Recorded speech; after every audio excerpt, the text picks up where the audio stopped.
नमस्ते दोस्तों, मैं आईबीएस के टॉपिक को लेकर के आपके सामने एक बार फिर उपस्थित हुआ हूँ।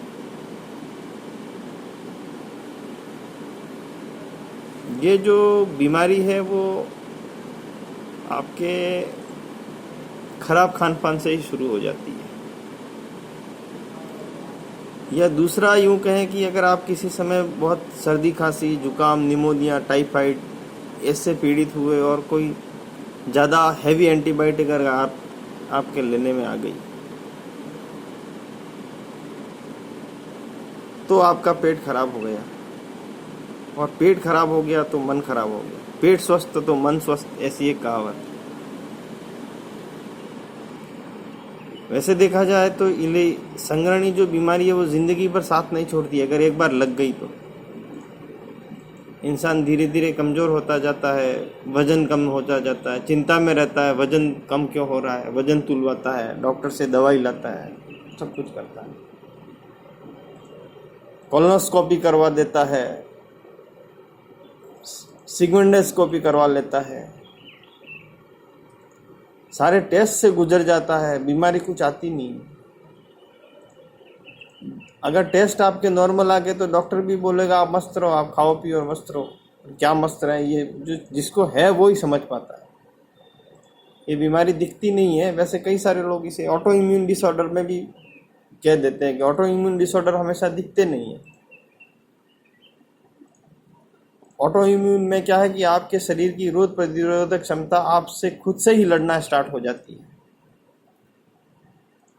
आपके जो है आंतों के जो त्वचा है अंदर की intestinal skins, gastro intestinal skin, वो वीक हो जाती है।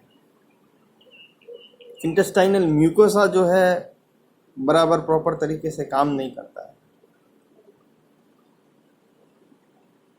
स्टूल बंद करके नहीं आता है।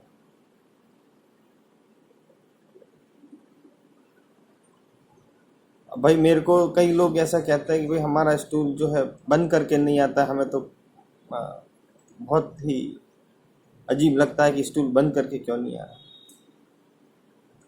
तो आंतों के मूवमेंट बढ़ जाते हैं। पहले हमें देखना होता है कि भाई कितना खाएं आप। अगर 5 रोटी खा रहे हो तो उसको 4 रोटी करनी होती है, 3 करनी होती है। आपकी पेट की वजन ढहने की क्षमता ही नहीं है, और उस पर अपन और वजन डाले जाएंगे तो वो वजन ढहने की क्षमता खत्म हो गई, ये मान लीजिए कमजोरी हो गई, आंतें कमजोर हो गई। और आंतें कमजोर होने से जो न्यूट्रिशंस है उसका ऑब्जर्प्शन बराबर हो नहीं पाता है, और न्यूट्रिशन ऑब्जॉर्ब नहीं हो पाते तो अपने दिमाग को नहीं मिलते। और एक बार अगर दिमाग बिगड़ गया पेट के साथ साथ में तो इसको जो है लाइन पे लाते लाते आपकी हालत खराब हो जाएगी। लोग डॉक्टरों के डॉक्टर बदल देते हैं, अच्छे अच्छे ऐसे गैस्ट्रोएंटरोलॉजिस्ट, ये वो, दवाई दी ठीक रहा, चलो आप ऐसा करो कि रेबिप्राजोल खा लो, ओमेप्राजोल खा लो, लीवोसल्प्राइड खा लो, कई सारी दवाइयाँ खा लेते हैं। और एलोपैथी में मुझे जो है पेट के ले भाई कमजोरी है, कमजोरी की एलोपैथी में कोई दवाई नहीं होती। कमजोरी का इलाज तो सिर्फ और सिर्फ खाना है। हाँ, सिम्टम्स जो हैं उसको आप कम कर सकते हो। एलोपैथी का सहारा थोड़ा लिया इसलिए जाता है कि भाई सिम्टम्स में एग्रावेशन हो गया है, तो उसके जो सिम्टम्स हैं वो कैसे कम होंगे। तो जैसे सिम्टम्स कम होंगे उसके बाद में आप इस तरह का न्यूट्रिशन लोगे, उस तरह का खाना खाओगे, तो जाहिर है निश्चित तौर पे आपका स्टमक धीरे धीरे मतलब कि सही होने लगेगा। और एक बार गाड़ी लाइन पे आ जाएगी तब आप इसको अपने हिसाब से धीरे धीरे आगे बढ़ा सकते हैं। बट एक बार ही रोड पे लाना गाड़ी को बहुत मुश्किल है, न असंभव सा कार्य महसूस होने लगता है। मन ही नहीं लगता, ऑफिस जाने का मन नहीं लगेगा, रोग ऐसा हो जाएगा, इंसान रोगी ऐसा हो जाएगा कि कुछ काम करने का मन नहीं लगेगा। अब काम कैसे करें, काम कमाना भी है, परिवार भी चलाना है, पढ़ाई भी करनी है, और आज की विपरीत परिस्थितियां तो सबके सामने हैं ही। तो बहुत सारी चीजें, मन को एकाग्र कैसे करें, इसमें एलोपैथ, आयुर्वेद, होम्योपैथ और यूनानी सब तरह की दवाइयों का आपको अलग अलग तरीके से यूज़ करना होता है। और कई बार हीट एंड ट्रायल मेथड भी होता है कि कौन सी दवाई आपको है, पर इतना कोई दवाइयाँ, विशेष दवाइयाँ नहीं है, जो है खान पान क्या है। अब ऐसा है कि आपने खाना खाया और आपको हजम ही नहीं हुआ, तो आप स्ट्रॉन्ग कैसे होंगे? हाजमा बिगड़ गया, आपका डाइजेशन ही बिगड़ गया है। आपको भैया लोग कहते हैं कि तुम ये खाना खा लो, वो खाना खा लो, लड्डू खा लो और कुछ भी खा लो। लड्डू जब पच ही नहीं रहा है, आपका लड्डू जब आपको पच ही नहीं रहा है, तो आप स्ट्रॉन्ग कैसे बनोगे? Juice P low, acidic juice पिलाने के लिए कह देते हैं, जूस भी एसिडिक होते हैं।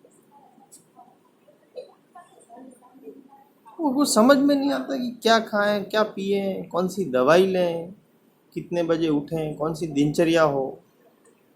उठते ही पेट में दर्द चालू, क्या करेगा इंसान? सुबह तो बिगड़ गई 10-11-12 बजे, 10-11 बजे, फिर शाम को गैस, पेट में गैस बनती है। दिन भर यही सोचता रहता है क्या करूं, दूसरा काम ही नहीं कर पाता।